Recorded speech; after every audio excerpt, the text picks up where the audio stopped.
ஐந்தாவது வெளியேற பெற்றது எது அப்படின்னா, மத்தேயு எழுதின சுவிசேஷம் 10ஆம் அதிகாரம் 1வது வசனம்.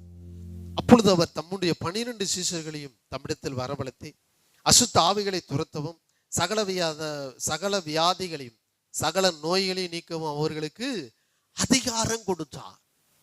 ஒரு கிறிஸ்தவனுக்கு ஐந்தாவது வெளியேற பெற்ற காரியம் என்னன்னா, அவன் சீசனாக இருப்பது அவனுக்கு வெளியேற பெற்றது.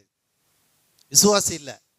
எருசலேமிலே விசுவாசிகளுடைய தொகை பெருகிற்று என்று அப்போஸ்தலர் நடவடிக்கைகளில் எழுதப்படவில்லை. மாறாக எருசலேமிலே சீசர்களுடைய தொகை என்ன செய்தது? பெருகியது. என் அன்பு தேவனுடைய பிள்ளைகளே, சீசனாய் இருப்பது தான் ஒரு மனுஷனுக்கு வாழ்க்கையில வெளியேற பெற்றது.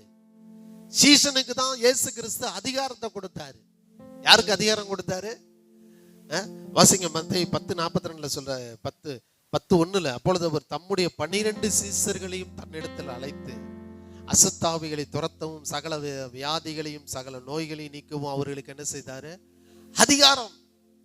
அதான் வெளியேறப்பட்டது. தேவனுடைய அதிகாரம் என் கையில இருக்குன்னா, நான் சீசனா இருப்பது தாயா எனக்கு வெளியேறப்பட்டது. ஒரு கிறிஸ்தவனுக்கு வெளியேறப்பட்டது எதுவென்றால், இயேசுவை பின்தொடருகிறவனாக, இயேசுவை பின்பற்றுகிறவனாக, இயேசுவுக்காக பேசுகிறவனாக, இயேசுவுக்காக செயல்படுகிற சீசனாய் இருப்பதுதான் ஒரு கிறிஸ்தவனுக்கு வெளியேற பெற்றதாக இருக்கிறது.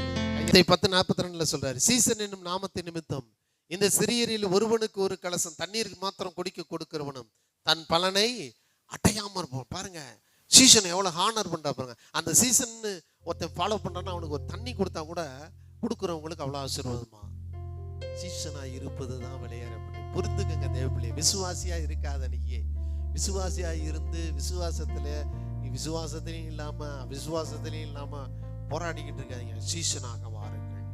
அது மாத்திரம் இல்ல, வாசிங்க, சீசனாக இருப்பது எவ்வளவு விலையேற பெற்றது என்று சொல்லப்பட்டிருக்கிறால், வெளிப்படுத்தல் 3:21, நான் ஜெயங்கொண்டு என் பிதாவினுடைய சிங்காசனத்தில் அவரோடு கூட உட்கார்ந்தது போலுகிற ஜெயங்கொள்ளுகிறவன் எவனோ அவனும் என்னுடைய சிங்காசனத்தில் என்னோடு கூட உட்காரும்படி அருள் செய்வேன். கவனிங்க, சீசன் நாயா இயேசுவோட சிங்காசனத்துல அவரோடு கூட உட்கார முடியும்.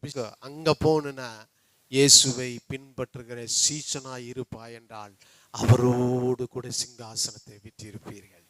அப்ப வெளியேற பெற்றது எதுன்னா, என் வாழ்க்கையில இயேசுவுக்கு சீசனாய் இருப்பதுதான் வெளியேற பெற்றதாய் இருக்கிறது.